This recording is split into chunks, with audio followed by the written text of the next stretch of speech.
The 10th of July, 1940, World War II, the skies above southern England.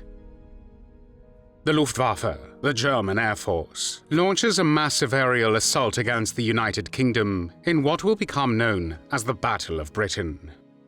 For months, waves of German bombers and fighters strike at British airfields, ports, and cities to destroy Britain's defences and clear the way for invasion. Against all odds, the Royal Air Force holds firm, and by October 1940, Hitler is forced to abandon his plans to invade. Britain stands defiant, its people enduring the bombings with courage and determination, turning their nation into a beacon of resistance against Nazi domination in Western Europe. Yet not everyone shares his spirit of defiance. Whilst most Britons rally behind Churchill's call to never surrender, a few choose a darker path, drawn by fascist ideals or personal ambition. They deceive comrades, serve the enemy, and betray the very country they once swore to defend. One such traitor is Theodore Schurch. Theodore William John Schurch was born on the 5th of May 1918 in London, in England. His father was a Swiss national employed at the Savoy Hotel, and through him, Schurch held Swiss citizenship. Fair-haired, blue-eyed, and raised in a working-class family, he spoke with a strong Cockney accent. During his late teens, Schurch became fascinated by the politics of extremism. He joined the British Union of Fascists, a movement founded by Sir Oswald Mosley in 1932. The party drew inspiration from Benito Mussolini's Italy and Adolf Hitler's Germany, preaching nationalism, anti-communism, and opposition to parliamentary democracy. Members of the movement, known as the Black Shirts, marched through London streets in military-style uniforms, giving the fascist salute beneath the Union Jack. At its height, the organization claimed more than 50,000 members, many of them frustrated by unemployment and social unrest during the 1930s. For eager young men like Schurch, hungry for purpose and recognition, the movement promised belonging and discipline.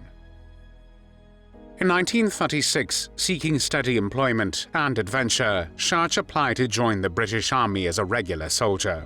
Because of his Swiss nationality, he was carefully vetted before being accepted. Schurch passed the background checks and enlisted in the Royal Army Service Corps, serving first as a driver and later as a clerk in mandatory Palestine and Egypt. The Second World War started on the 1st of September 1939, when Germany invaded Poland.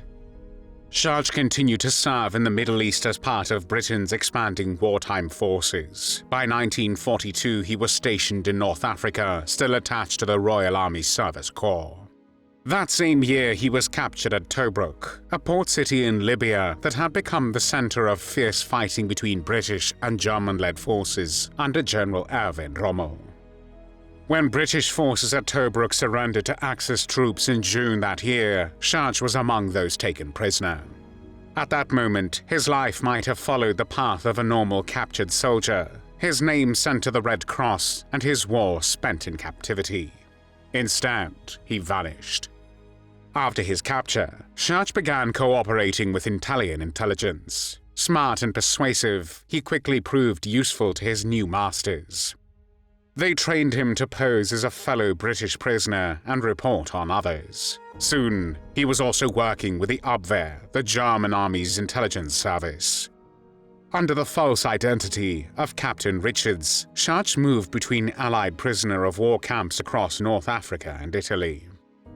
His mission was to win the confidence of captured officers, learn what they knew about military units and plans, and pass that information to Axis officers. Witnesses later recall that he seemed friendly and talkative, a man who blended easily into the ranks of genuine prisoners. Formal charges later showed that his treachery began in September 1942. At Tobruk, the 24-year-old Schurch questioned Allied prisoners and revealed their answers to the enemy. At Benghazi, a city located in eastern Libya, he obtained details about the Long-Range Desert Group, an elite reconnaissance unit operating deep behind enemy lines. Over the following months, Schurch crossed the front lines several times, returning with intelligence about Allied operations. At Homs, a coastal town in western Libya, he gathered information on a new British Special Forces formation known as the Special Air Service, or SAS, a small commando unit trained for sabotage missions in the desert. In February 1943, Schurch met Colonel David Sterling, the founder of the SAS, who was then a prisoner in Rome. Still using his false name, Schurch tried to learn who would replace Sterling as commander. Later that spring, he interrogated captured naval officers seeking details about British ships and operations in the Mediterranean. Each time, Schurch passed his findings to Italian or German intelligence. When Italy's government surrendered to the Allies in September 1943, the country changed sides. The surrender came after a series of defeats in North Africa and Sicily. German forces quickly responded by seizing control of northern and central Italy, freeing Benito Mussolini from arrest and restoring him as the head of a new fascist regime known as the Italian Social Republic. The Nazis disarmed Italian troops, took over their intelligence services, and occupied Rome.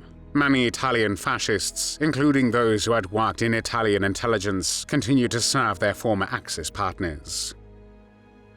Schurch, who had been operating in Rome, adjusted to the shifting political situation and continued his intelligence work, this time under direct supervision of the SD, the intelligence agency of the SS and the Nazi Party. The organization provided him with money, clothing, and forged papers, enabling him to move freely through occupied Italy.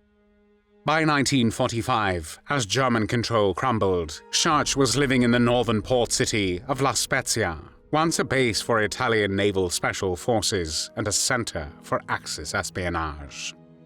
Posing again as a British officer, he drew the attention of Allied personnel. Agents from the counterintelligence branch of the American Office of Strategic Services arrested him. He was transferred to Rome and interrogated by Lieutenant James Angleton, who later became a senior figure in the Central Intelligence Agency. Angleton's 75-page report portrayed Schurch as an able and calculating spy. He concluded that the former British soldier had been on the payroll of Italian and German intelligence for years, and he had continued to act for the SD until his capture. According to Angleton, Schurch claimed that his actions were guided by fascist ideals, but the American believed he was equally motivated by comfort and by the life of espionage offered him, with its privileges and freedom. On the 28th of May 1945, the British Army Special Investigation Branch formally arrested him on a charge of impersonating an officer to obtain military information for the enemy. During questioning, Schurch alternated between resignation and defiance. He told a War Office official that he preferred to be treated as a civilian and asked why the authorities were prolonging the agony instead of shooting him right away. Schurch also insisted that he owed no allegiance to Britain, arguing that he was legally Swiss through his father. By September 1945, the case was ready for trial. A military court convened in London. Schurch faced 9 counts of treachery under the Treachery Act of 1940 and 1 count of desertion. Each treachery charge carried a mandatory death sentence. Prosecutors accused him of obtaining and transmitting military information at Tobruk, Benghazi, Homs, and Rome between 1942 and 1943. 5 former prisoners of war appeared in court to identify him as the man they had known as Captain Richards. Among them was Lieutenant John Bromwich of the Royal Navy, whose submarine HMS Sahib had been sunk off Sicily. He testified that Captain Richards had mingled freely with British officers in captivity, warning them about informants and even joking that he might be one himself.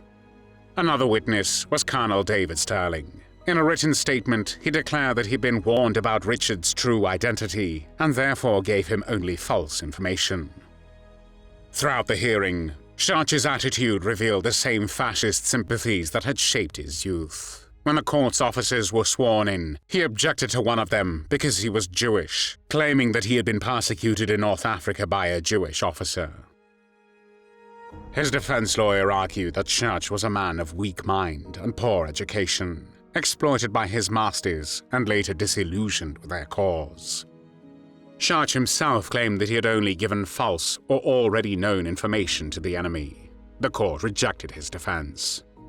The presiding officer reminded the panel that Schurch's activities had continued for years and that he had consistently referred to our department, identifying himself with Axis intelligence. On the 17th of September 1945, the verdict, guilty on all 10 counts, was announced, and the death sentence was confirmed in November 1945. Schurch appealed twice, including a personal petition to the king, but both requests were denied. Investigators concluded that although some of the information he provided after his arrest was accurate, it held little value. Lieutenant Colonel E.J.B. Cusson of the Special Investigation Branch summed up the government's position. This man's history shows that he has no loyalties to anyone. At 9 o'clock in the morning of the 4th of January 1946, the 27-year-old Theodore Schurch took the short walk from a condemned cell to the pale green-painted execution room of Pentonville Prison in North London. Moments later, the executioner, Albert Pierrepoint, pulled the lever on the drop and closed the chapter on the life of the last person to be executed for treachery in Great Britain. Thanks for watching the World History Channel. Be sure to like and subscribe, and click the bell notification icon so you don't miss our next episodes.